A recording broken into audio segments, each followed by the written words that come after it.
Before we begin today, I want to offer a brief invitation for how to listen to today's conversation.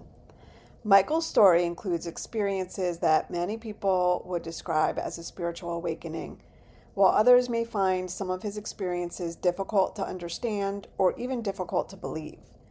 Regardless of where you land, my hope is that you'll listen with curiosity rather than certainty. One of the things that fascinates me as both a therapist and a spiritually curious human is what happens when people have experiences that don't fit neatly into our existing models of reality. Throughout history, these experiences have been interpreted through spiritual, psychological, cultural, and scientific lenses. As you listen, I invite you to focus less on deciding what is true or not true and more on the deeper themes that emerge: suffering and healing, perception and meaning making, sensitivity, consciousness, purpose, and what it means to be fully human. You don't have to agree with everything shared in this conversation to find something valuable within it. My invitation is simply to stay curious. Welcome to the Spiritually Curious Therapist, where science, spirit, and the self come together in the art of healing. I'm Jody Silverman, psychotherapist, Reiki master, and fellow seeker. Here we explore how presence, compassion, and nervous system wisdom helps us reconnect with the heart, the body, and the soul.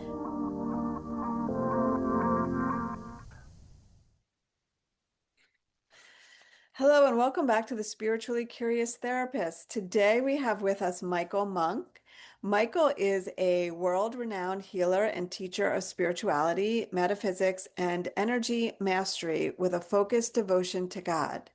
His journey began in 1999 when he spontaneously received a powerful communication from the voice of God, followed by many experiences of reality-bending miracles through prayer. Seeking to understand the mechanisms behind the miracles he experienced led him to the arts of spiritual energy mastery. Guided by the Holy Spirit, Michael quickly obtained a very high level of conscious understanding and demonstrable abilities, including a telekinetic influence over the elements. He created the Avatar Energy Mastery Institute in 2011, an online school where thousands of people from all over the world have been able to successfully study and train in the arts of healing, clairvoyance, out-of-body travel, telekinesis, and mastery of mind and body. Welcome to the podcast, Michael. Thanks, Jody. So honored and blessed to be here. I am really excited for you to be here and share your story with us. Tell us a little bit about you. Sure, and I'll do the short version so that we have time for other topics. So, Yeah. yes, it all started with a spontaneous communication from God. It happened out of nowhere. I think what's important to note is that I wasn't seeking, and it just happened to me. And that experience was followed quickly 2 weeks later by an instantaneous healing of an open flesh wound, an eye wound that I had a deep puncture in the eyeball. I was basically going to lose my eye, and through prayer to God in the name of Jesus, I was instantaneously healed. Not just healed, but the blood vanished, like just transfiguration. That rocked me to my core, obviously, and caught me on fire. And I did the best I could to dive deeper, which at the time was religious seeking. So after the voice of God talked to me, I had this permanent relationship with what I call the Holy Spirit, where I had the still silent voice, not the loud booming voice in my eardrum like the full voice of God, but the still silent voice with this affirmation ability where if the answer was yes or the thought train was correct, I would get the chills and the goosebumps, the electricity, and the champagne bubbles of bliss that most people have experienced once or twice in their life. If the Mm-hmm. answer was no, I'd get a flight, fight, adrenal sensation in the stomach. So guided by that presence, I was consistently led away from the church, and I wouldn't say away from the Bible, but that there was much more to this than what the Bible had to say. I was also given different interpretations of the Bible scriptures that I ended up discovering were more energetic or metaphysical in nature.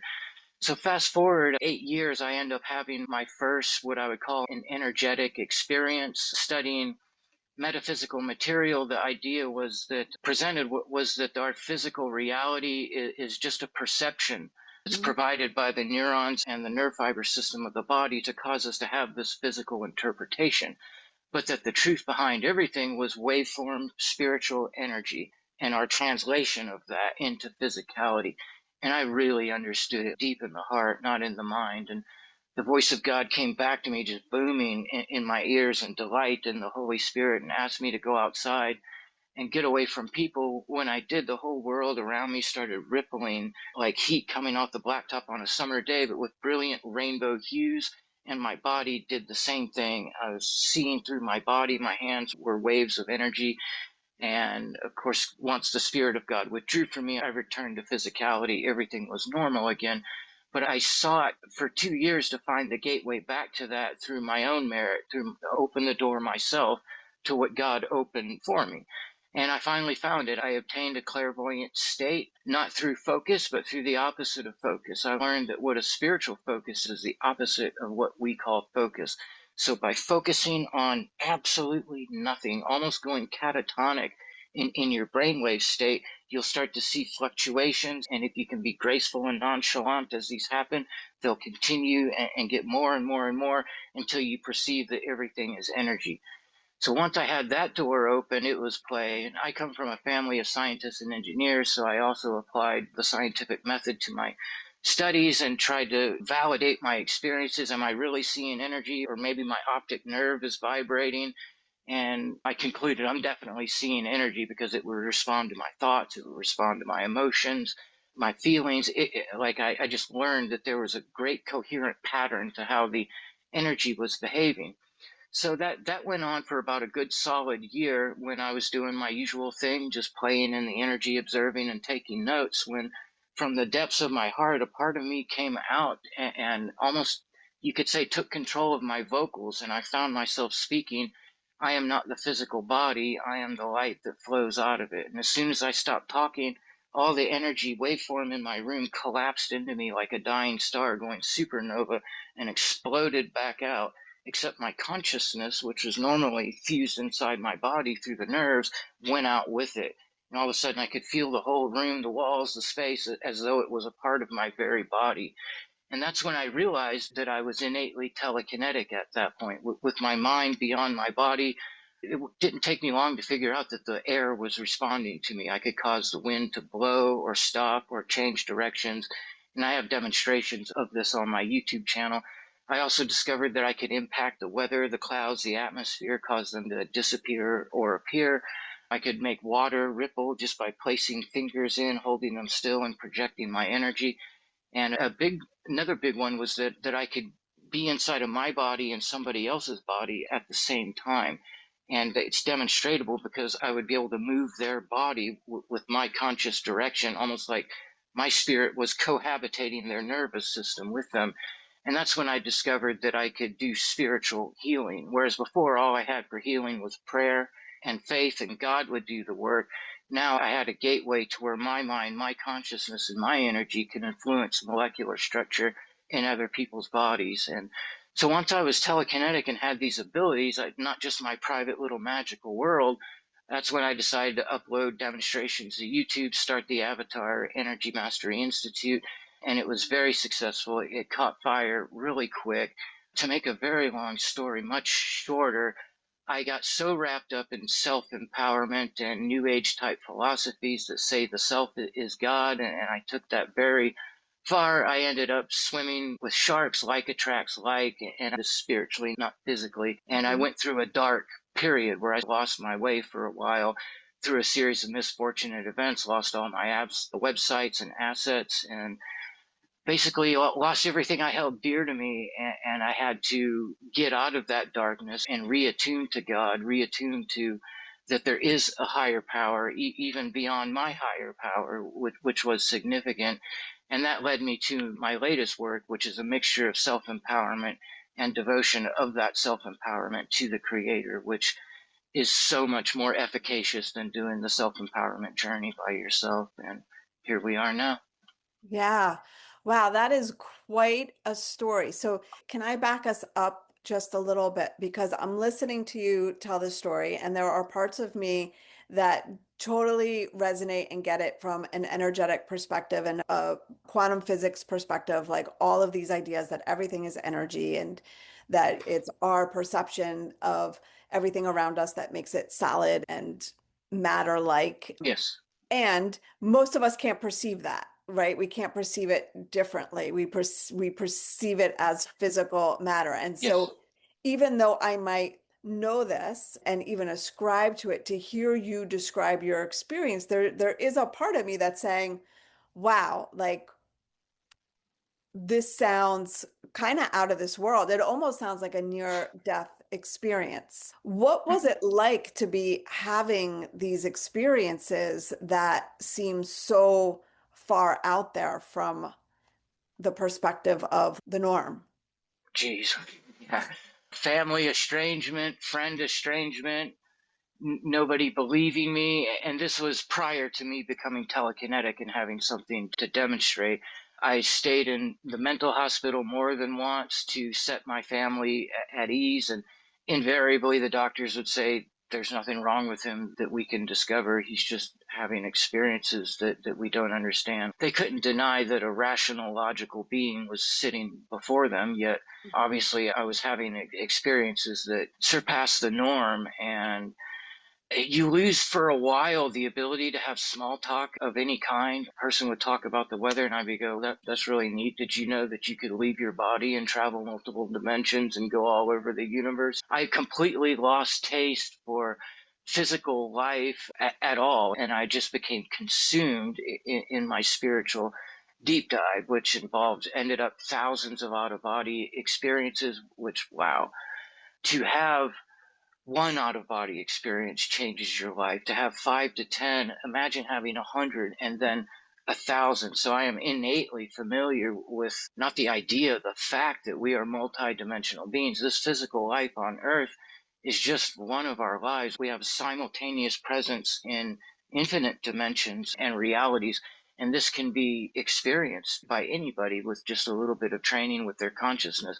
So having that allows you to have a lot more grace and nonchalance in your physical life. When your physical life is a singularity, you take it really serious, which is good, but it can also be bad to not to take it so seriously.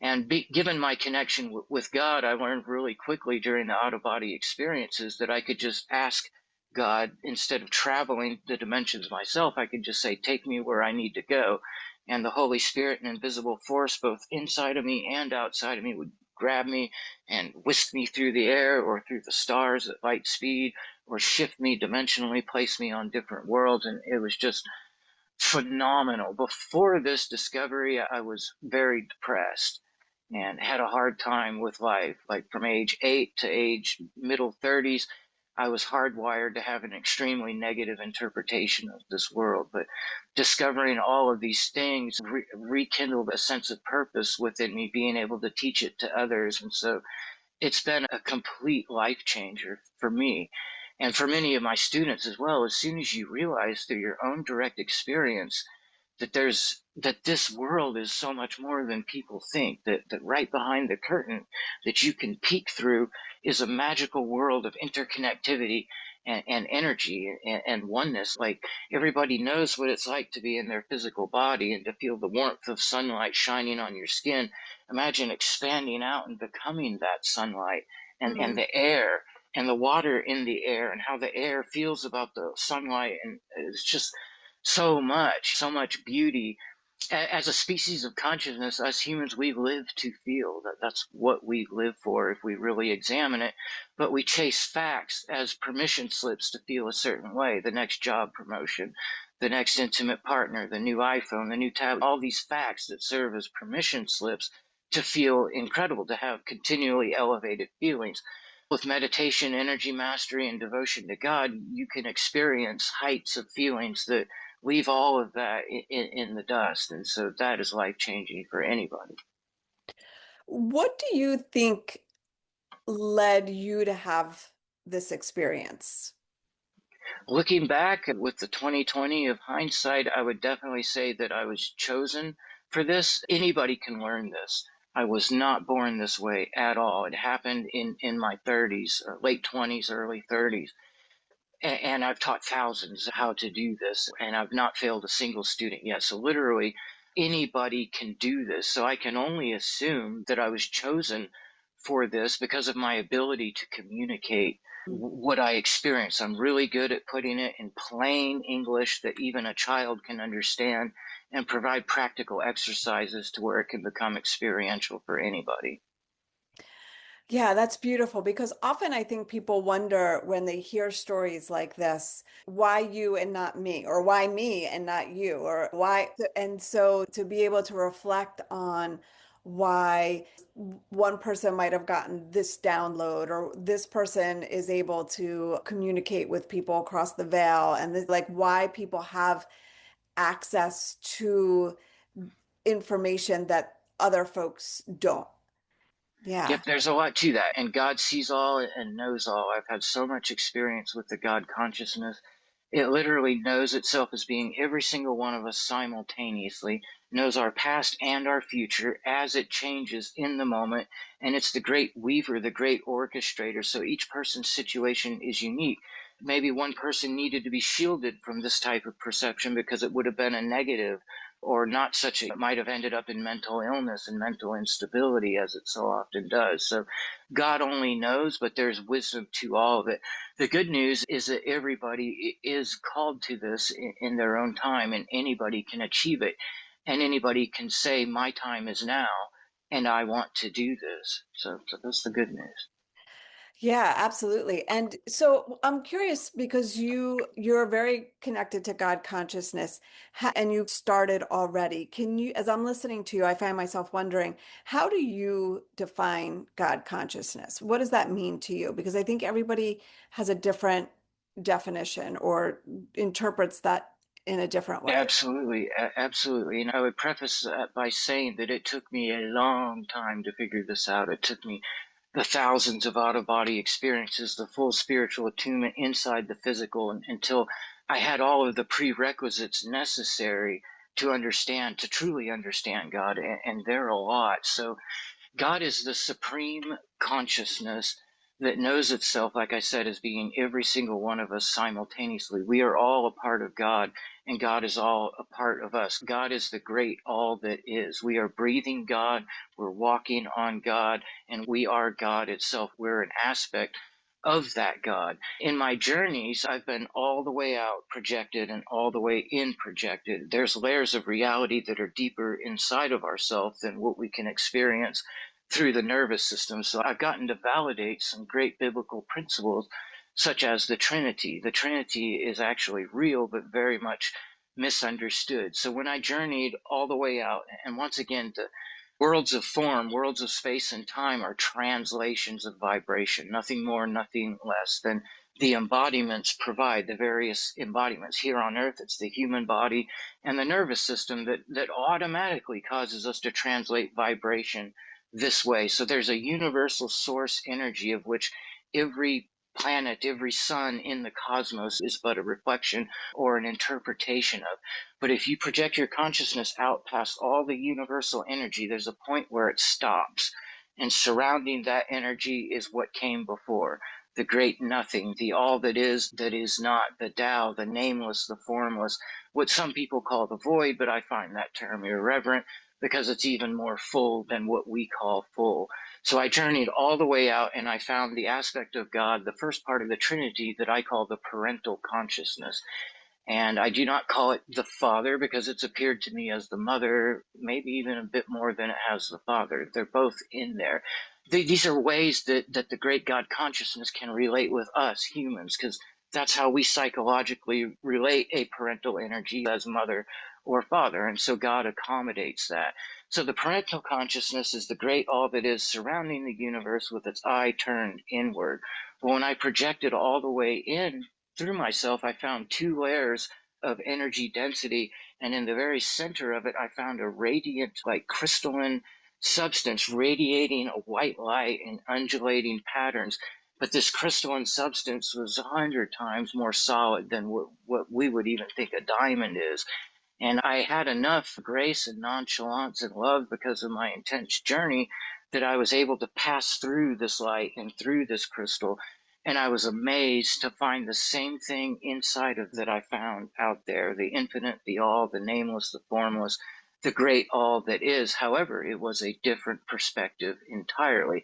This was God on the inside looking out, and it dwells in every one of us. So this is what I call the Christ, which is God on the inside and looking out. So the part of God in the center looking out is in love with the God that made it, which is on the outside looking in, and vice versa. They're sending vibrations and feedback constantly in a language beyond our understanding. This creates that universal source energy that I talked about, which is contained between these two aspects, which leads us to the third aspect of the Trinity, the Holy Spirit, which is everything in between, all of the radiant energy in between. And so this leads me to wonder what, from this perspective, what then is the purpose of the human body and the nervous system? Okay. The purpose of the human body and the nervous system is to expose our consciousness to densities of energy that are a greater level of self-realization. So as infinite beings dwelling between the two great positions of God, we know ourselves as three things: body, spirit, and consciousness. So body is particles, and it's true. It's obviously true. It's scientifically measurable, but it's not the greater truth. The greater truth than that is actually we're energy. Hmm. We're waveform fluctuating energy, and that is true. That's a greater truth. But there's a truth greater than that, which is no, we're actually pure consciousness, pure awareness of self that dwells in the empty space, which we know scientifically is everywhere. We're 99 point something percent empty space, even at a molecular level. So these are the different forms of the energy. I'm sorry, would you remind me of the original? Yeah. So I can. Yeah, yeah, you're getting there. As I'm listening to you and conceptualizing all of this, what I'm wondering is really the question is like, why are we here? That's what Oh, why are you? Yes. Okay. it Okay. what is the purpose of this meat suit that we call our Yes. body? And from my perspective, what I am often trying to reconcile the purpose of our nervous system, which is to keep us alive in this form, Mhm. and our soul purpose, which I think is what you're referring to in terms of this greater consciousness, Mhm. and how they either work together or oftentimes work against each other. And this is just what's happening in my mind as I'm listening to you talk. And I find myself wondering from your perspective and all of your journeys and knowing Mhm. what is the deal with Okay. us being here? We were always seeking greater and greater levels of self-realization. So those are the three parts of soul. We're mind, we're energy, and we're vibrating fluctuation. So when we think, when we feel, when we breathe as consciousness, our space ripples and energy is created. So radiant spiritual energy is our natural self-expression as spiritual beings. So we're always seeking greater and greater levels of that actualization. So there's a chart of elements, not the periodic table, but I'm talking etheric energy, air, water, solid matter, and these are greater densities. They're all the same exact thing. They're just greater condensations. So when you're in a greater density of energy and interpreting a physical world, there'll be 100 times more particles per square inch. Or if you're viewing it purely in terms of waveform, it's going to be a much faster frequency, more cycles per second. So it requires a great feat of our mental consciousness to be comfortable expressing the self in a greater density of energy. So we came from, before this earth was created, a density of energy that I call etheric. Our spirits were real, but they were very light. They were in a dreamlike state without a high degree of logical order, without a perfectly progressive timeline. So as you get deeper and deeper into energy, the order to things becomes more strict, more rigid, more absolute. And so this is a training ground for us. Now, when you're out of your body and in spirit, you can feel all of your particles. The spirit has particles just like the body, but they're permanently fused to your mental consciousness. So you have complete control over them. If you want to heat up, you imagine warmth. If you want to cool down, you imagine coolness. You want to levitate, you just think and feel up, and up you go. Here in the body, we're not yet capable of fusing with it at a molecular level. So thanks to the nervous system of the human body, we're able to puppeteer this body around. So scientifically speaking, or medically speaking, they know that movement in the body happens by a signal going from the brain to the electricity to the flexation. But I can feel clearly the spirit in the body. So yes, the medicine is correct, but what causes the brain to even fire that off in the first place? And I testify that it's your spirit, which is inseparably fused to the body, that's causing that perfect adjustments in polarity. So thanks to the nervous system of the human body, we are able to have our spiritual presence exposed to three densities of energy greater than that from which we came, which would be air, water, and solid matter. And once you embark on your stage of spiritualizing your physical life, that's the first thing that you notice when you come out of the nerves is, oh my God, the air is incredibly dense and powerful, like crackling with electrical energy. It's almost scary. The water in the body even more. And then at very high levels of mastery, you can start to fuse with the bones in your body, and they feel like rods of super potent, highly charged magnetic energy. Physically, feel they're very dense and cumbersome, but in spirit, no, they're just a whole lot of energy that we're not ready for yet. So that's from all of my experience. There's sub-primary reasons why we're here: to heal, to have this experience or that, but to further our I amness, our self-expression through spiritual energy, I would definitely say is the primary. Yeah. And okay, so from that perspective, what is it that you think keeps people stuck in patterns that don't serve them? Such as, Such as, okay, let me see if I can ask that in a different way.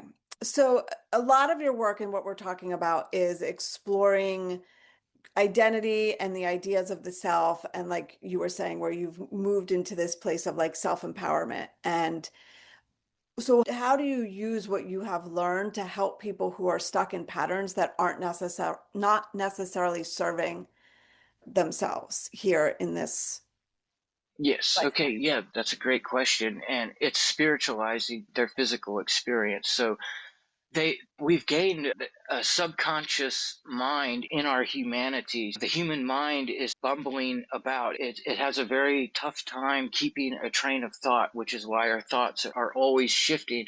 And so we develop habits that are subconscious. They're actually not a part of the ego mind. The conscious mind is the part of you that says, I don't want this. I want to stop. I want something better.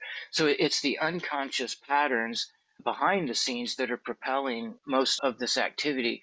By making the subconscious conscious and by spiritualizing your experience, you bring more of the wisdom of the spirit, more of the wisdom of God into your practical experience. And so these habits, they just fall off. It's just like a scab when the wound's done healing, it just falls off. You just find yourself not attracted to them anymore. And one after another, they just fall off. So the more you spiritualize your physical experience, and especially if you've chosen to know your creator, to know God, then you get filled with a higher presence, and your desires for these cycles, they just go away. It's that simple. Yeah, wow. And can you say more about what you mean by spiritualizing? Oh, okay, sure. We have a five sense interpretation here that is force fed from the nervous system. So, what causes us to have this physical experience is when the infant baby is born, the spirit, it has been hovering it, but as soon as that baby takes the first breath, the spirit enters in through the breath and it goes into oneness with the nervous system. When you're out of your body, you see really quickly that spirit can be innately one with anything. You can walk through a wall, you can place your hand on a tree and then become the tree. So we're one with anything. But so we took that oneness and through the breath, we overlapped it with the human body. We were instantly, massively entrained by the electrical energy in the human body.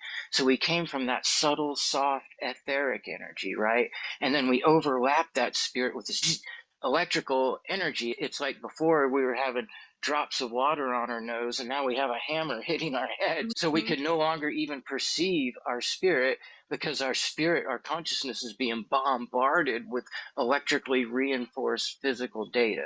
So to spiritualize your physical experience is to do a series of meditation and focus exercise, reducing the brain waves, expanding the consciousness to pop out of that mylar sheath on the nerves and poof, into oneness with energy and vibration to re-member your spirit. And the physical experience is just a nice overlay that we have now as spiritual beings. The primary senses are all spiritual. So we have five senses: sight, sound, taste, touch, smell. These all have a preset range of vibration that our brain, through the thalamus cortex in the center of the mind, will receive a vibration in the rainbow spectrum. Say, oh, great, that's something we can see. It'll send it back to sight. If the vibration's 20 to 20,000 hertz, oh, that's something we can hear. It'll send it to the hearing interpretation. Touch, smell, taste, they have a range as well. So another part of spiritualizing your physical experiences is to gain extrasensory perception, which is an extended range of all five senses. So all of a sudden you can see in higher and lower ranges. You can hear in higher and lower ranges and feel. Your touch is no longer limited to friction on the skin, but actually spiritualized. And then the great and glorious part of that is what I call sensory overlap, but which the medical community calls synesthesia. So once again, we have the thalamus cortex in the center of the mind that hashes out these vibrations to the right place. But with electromagnetic spiritual presence, you can hijack that signal, and something said, nah, I'd rather feel it instead of see it. And then all of a sudden you feel it with your touch, or smell it, or feel music, or even see the music through the air. So this makes life a paradisical, what I talked about. We live to feel. Extrasensory perception with sensory overlap, my God, puts a whole new spin on a walk in the park. Yeah, I imagine it does. And I imagine that it can be really overwhelming as well. It can at times, and it depends on where you're at. Nature, never overwhelming. Mhm. Everything in nature is beautiful and healing. A blade of grass, the dirt, a rock, the air, the sunshine, the birds chirping, the squirrel, all of it will heal you and elate you. But surrounding us is all this discordant creations of mankind. The brrr, Harley Davidson motorcycle, blasting music, and people arguing and fighting. Yeah, that can get overwhelming because it's very intense. But luckily, we can always retreat back to the natural world and soothe that. Yeah. And as a spiritualized being, the spirit isn't forced into oneness. When you're in a spiritual perception, you can withdraw your presence to skin level and not have to feel everything around you through your spiritual senses. You do have to feel it physically, but the spiritual sensations of oneness are optional and dependent on your current level of expanded mind. Yeah, can you say a little bit more about that? Because I know that a lot of the folks who I work with and who I teach are what we would call a highly sensitive folks who really are sensitive to some of this extrasensory perception.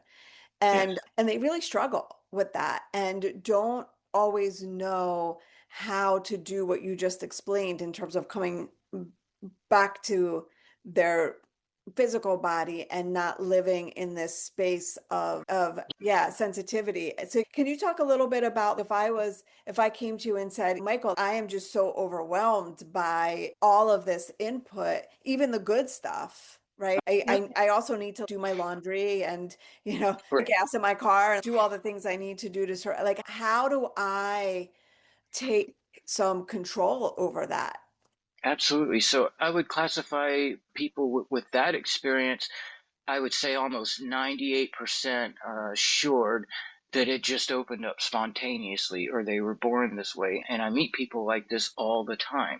But they're rare, but it's not exclusive. So I would say maybe one or two out of 100 people are naturally born in expanded consciousness and not even largely aware that other people are not until a specific time. So I've met plenty of people born with this, and I would liken them unto a jazz musician from the streets versus a classical composer. So the jazz musician knows his device or his or her instrument, but can't write out the sheet music, doesn't know the theory, the intellectual behind it. So any person like that, if they would just learn the how and the why to what it is that they're experiencing, to learn the metaphysics and the background of it, then they would cement their consciousness to something that they're doing innately. Either they just popped into expanded consciousness. Sometimes it happens through experimental drugs, hallucinogenics, but most often it's their life calling or their life path for whatever reason. But once they learn the energy mastery, the expanded consciousness, then they find the dial on the meter, and then you could turn it up, turn it down, because you have your classical music theory now. Yeah, and that's exactly it. It's this idea of turning it up when you want or need it, but also being able to turn it down when you're feeling overwhelmed by it or Exactly. you have to attend to Exactly. day-to-day things. So this is actually a perfect segue because now a lot of times people who have these experiences or these sensitivities, they feel crazy. And maybe even the world sees them that way. And Yes. we were talking about before we hit record the idea of oftentimes people will have this level of spiritual awareness or sensitivities, and it is mistaken for mental illness. Can you talk a little bit Yes. about that and your experience with that, and even your thoughts and beliefs? Sure. I got myself as an example by professing these experiences to my family. I've had to do, I think, a total of 3 mental hospital stays just to put them at ease. And during those stays, I got to talk to a lot of people. Back then, it's all I could think about. It's all I was interested in. And so I would talk to every person to see what kind of experiences they were having. They were having experiences just like me. Their Mhm. clairvoyance had opened up. We are a soul which has many personalities within it. Every life you've ever lived in every world, in every dimension, and every life you will ever live in any world, in any dimension, is a part of who you are now. It's the same thing with the schizophrenic kid who sits here and has endless discussions with the voices. I've met the voices too, except due to my path to mastery of this, I could clearly see that these voices, they were a part of my simultaneous multidimensional soul. So instead of sitting here having conversations with them, I would have one thought and get 30 answers from the peanut gallery. But instead of engaging with them, I opened my heart and I felt love, and I used the breath to draw them all inside of me to where it was no longer conversations, but embedded wisdom in who I am now. So all 30 perspectives are now a part of the one perspective. Whenever I have a thought, I put Humpty Dumpty back together again, so to speak. And I could teach anybody how to do the same thing. Yeah, and there's a whole movement, and there has been in different parts of the world around viewing diagnoses like schizophrenia and psychosis through a different lens, especially culturally. But even when you remove the cultural lens, in terms of really trying to understand what might be happening for somebody and helping them move through that in a way that's a lot more accepting and accessible versus trying to over medicate or increase the fear of what might be happening. And that's a lot of what I'm hearing you say in terms of your experience. Somewhere along the line, instead of being fearful of what was happening, you were able to accept it and be with it Yes, and learn from it, which is yes, very different than this poor kid who looks in the mirror and sees all these right. different faces and I'm sure was terrified by it and just wanting it to go away. Yeah. Whereas my students would clap and celebrate their success when it finally happens. Yeah, so it's Yeah, so interesting because that just speaks to the different perception, something that's happening, right? Something right. that's actively happening, and the way that we choose to view it makes all the difference in the world. And it really reminds me, I do a lot of work with chronic pain, chronic illness, and pain reprocessing therapy, which has to do with the way our brain is interpreting a sensation in our body coming from our nervous system. And it's very much aligned with what you're saying Hmm. in terms of the way that we perceive that changes the way we experience it. It sure does. Pain, I have discovered, is the exact energy that we need to heal being given to us. If so, I've healed so many injuries and taught others to do the same by embracing the pain. And if you put your consciousness in the pain with a singularity of focus, there's a magical pop point where it's no longer pain. It's an extremely dense packet of energy formulated, tailored specifically for you to heal your condition. It's a universal response. There's a universal response to all human pain, which is very difficult for us to perceive because of being locked in the nervous system. But every time we're sad or cry out in self-hurt or heartache, the universe or God or whatever you want to call it responds instantly with love. But that love slips right through our senses. So if you spend a long time in depression, it'll accumulate. And then as long as you don't end up committing suicide, there's going to be a magical point where it overwhelms the nervous system, and all of a sudden you're just going to feel all this love and probably swing a bit towards the manic side for a while. But there's a universal response to all of our pain. And if you get physically injured, that pain response is the very energy being given to you that could heal your body completely of what just went wrong. And there's no limitations to that. Yeah, yeah, what a beautiful way of perceiving pain or and even suffering in general, right? That we learn from our suffering for those people who might feel overwhelmed or stuck in a place where they're struggling with the belief that it's there as a way of trying to help us or teach us a lesson. It can change Yes. the way that we view it and open potential doors for healing. It sure will. From the depths of my exploration, so many people have asked the question, why was this reality formed? In addition to the greater level of self-realization, this reality was an experiment of the impact of suffering on spiritual growth. So Mm. not all worlds have suffering. I've been to so many other worlds where it's just happy days. Every day just a little bit better than the next, and that's how it is for the rest of forever. So suffering is a novel concept in the universe, and Earth is universally known as the greatest hell that can possibly be experienced by a soul, and we are respected and feared. When you're on some of these other worlds and they find out you're from Earth, that's how I know this. So, yeah, this has been an experiment on the effects of suffering on spiritual growth.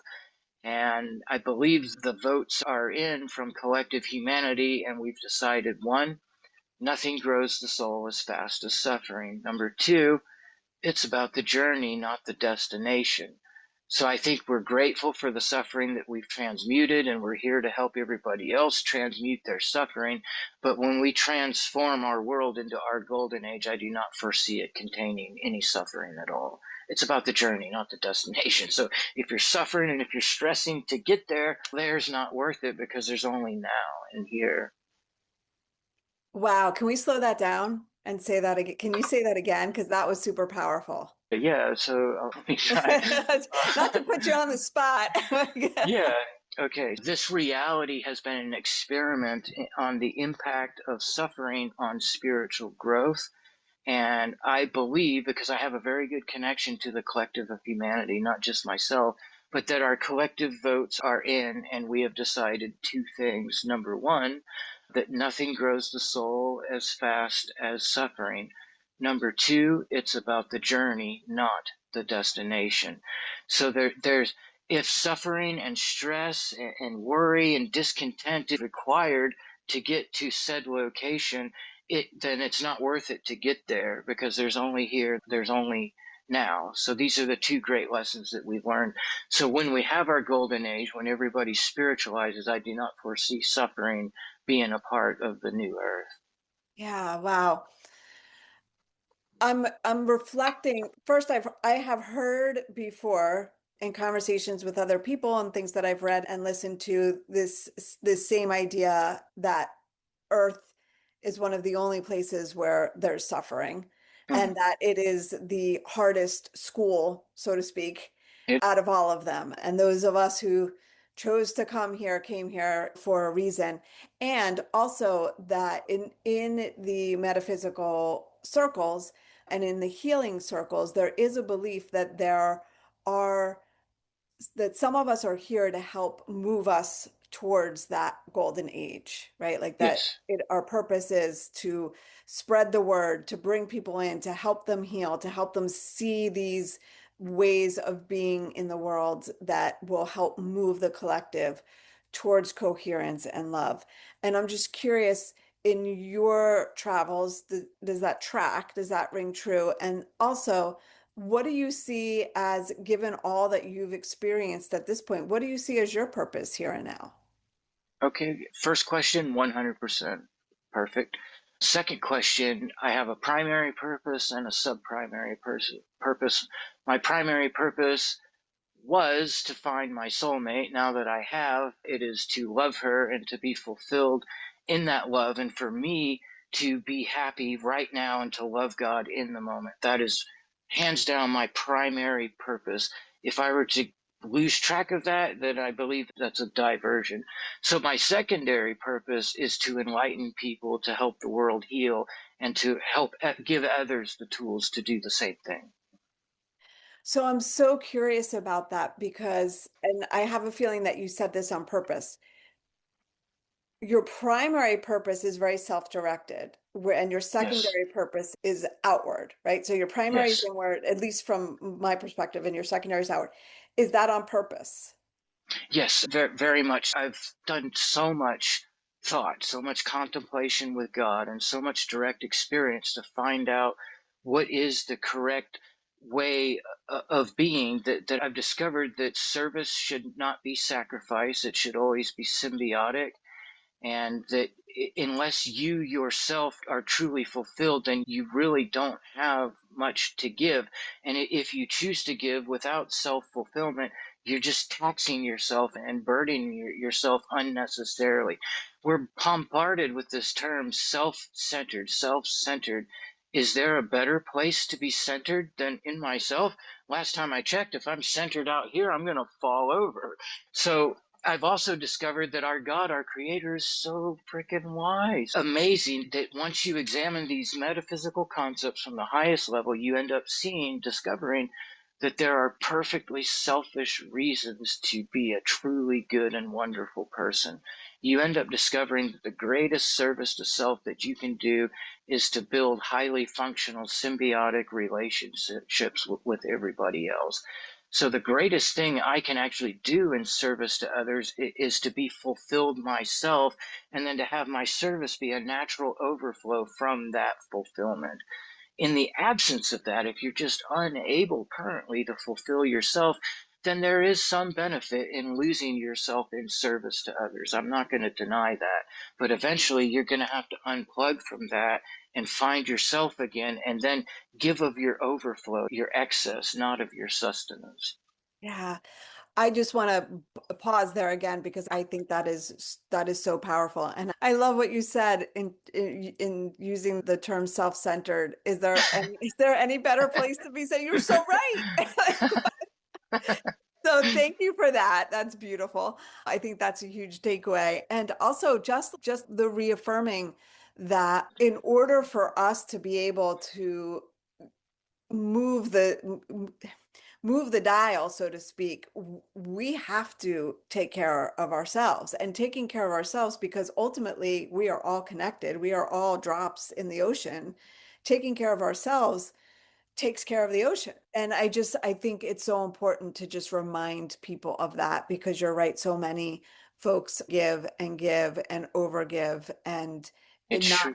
in a healthy way. Yeah. God has even shown me that with the brilliant design that they, he, she came up with, is that when the self focuses on loving God and the self focuses on filling the self with the love of God, it hits a zero point and then has nowhere else to go but back out. And so Mhm. now all of a sudden you just keep receiving the love of God, but you're giving from your receiving because it's growing inside of you. So there's a natural overflow.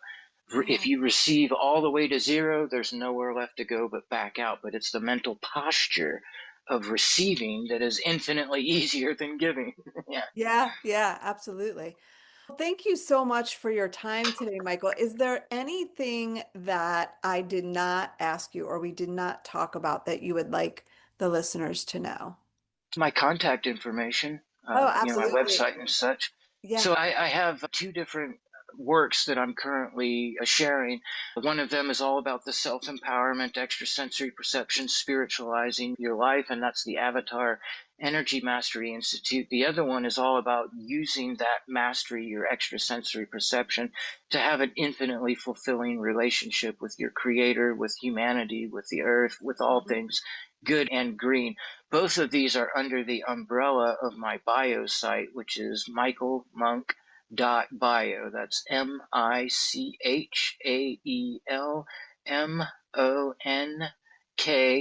.bio, michaelmonk.bio. And from there you can access everything, my full bio, my demonstrations on YouTube, my interviews, and both of the course materials, which they both have a free introduction to. So you get to see hands-on what I'm all about before committing to it. Amazing, amazing. Thank you again for being here, Michael. I really loved our conversation. It And was awesome.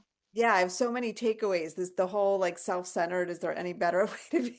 I want to get that printed and hung in my office.